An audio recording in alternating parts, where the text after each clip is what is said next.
And in this video we are going to talk about body retention, seat belts. It really bugs me that manufacturers are going to build a machine like this, and it doesn't matter if you're Honda, Razor, Arctic Cat, that they put in standard seat belt shoulder harness typical that you'd find in a car. When you're in a vehicle like this, you're going to find yourself testing not only your own limitations, but the vehicle's limitations. And that can get pretty hairy at times, so you want to make sure before you do any of that testing, make sure you have a good quality 5-point harness seat belt retention. We're going to discuss in this video the benefits of the 4 or 5-point harnesses versus the 2-point H style, where essentially the lap belt is sewn into the shoulder belt and it is considered basically an H style harness. So there's really one connection point, and you may have the clip at your chest to connect a plastic clip at your chest strap. I much prefer the 5-point harness, and I'm going to explain to you why. There are typically 3 seat belt harnesses that everybody upgrades to. 1, the Latch and Link 5-point harness. 2, the H 4-point harness.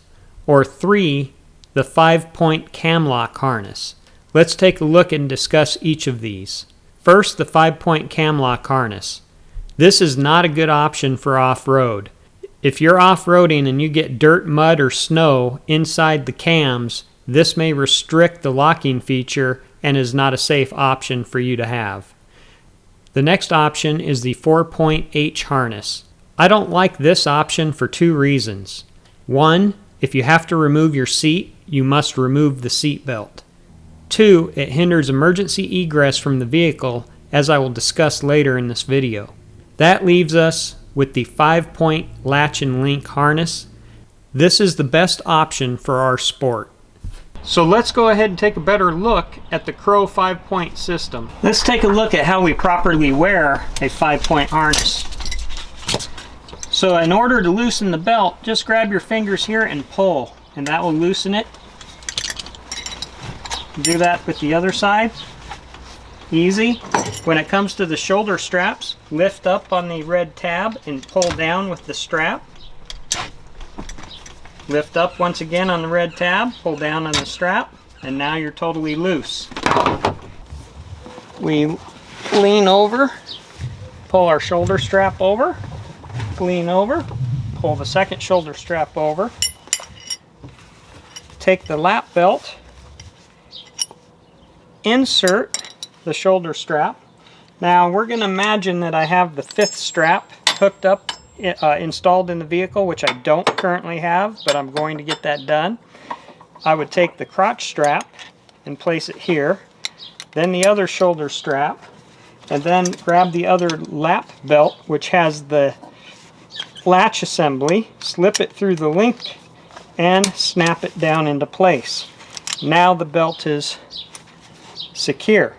Next, we want to tighten the lap belt equally on both sides, and you want to get it as secure as possible. Once the lap belt is secure, now we're going to tighten the shoulder strap by pulling down and pulling down. Alright, now I'm securing the vehicle. Now you want your lap belt as tight as possible because your pelvis can withstand a 7,000 pound load. However, if your lap belt rides up into your stomach's not going to be able to support that, and you're going to have serious internal injuries if you get in an accident.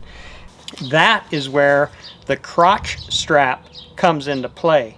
As the crotch strap is secured to the frame below, it goes through a hole in your seat and keeps that lap belt from riding up into your stomach, keeping you safe from internal injury. So that is the benefit of a 5-point harness. Now let's talk about the 4-point sewn-in harness and why I don't like them. Now the 4-point sewn-in means the shoulder strap is sewn into the lap belt, and you don't have the 5th retention point. I guess you could add it, if you wanted. Now the H style may have a buckle up here that keeps this closed. You really don't need it in a 5-point. The problem with the H style is two issues. One, you can't get your seat removed without removing the seat belt if you have the sewn in H style. Second problem is, in the event I have to escape the vehicle if there is a fire, when I undo this buckle, the H's are sewn together.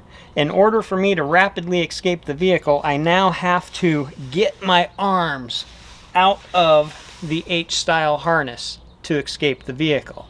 When you have a 5-point harness, you look in your rear view mirror, you've got flames, you've got to escape the vehicle. You hit that 5-point harness, I don't have to think about it, all I have to do is go. In order to get back in, what do? Once again, repeat the process. Shoulder strap. Shoulder strap. Lap belt. I need to loosen it, so I will pull. I need to loosen this. Pull up, give it a little tug. That is connected. Pull up, give it a little tug. Crotch strap. Other shoulder strap. Now this one fell down here, so I just got to fish it out. Make sure it's not twisted. Put it in. Next, tighten. Tighten. Tighten. Now I am secure. And if this is pulling down here, it keeps my lap belt from causing internal injury if it were to ride up. Oh, I got fire! Now I want to show you another benefit of why the 5-point or 4-point harnesses are so much better than the sewn-in H harness. As an example, this is a removable seat. So in order to get this seat out, with an H harness, when this is sewn in, I am going to have to actually unbolt the seat belt in order to get the seat out. With 4 or 5-point harnesses, in order to get the seat out, I undo the harness, I take the shoulder straps, and I feed them through the seat.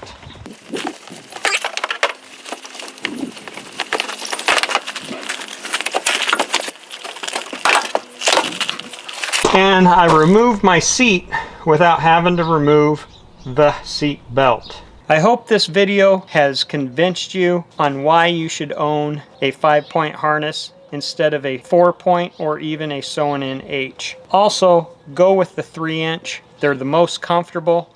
I promise you'll like the 3-inch way better than anything smaller.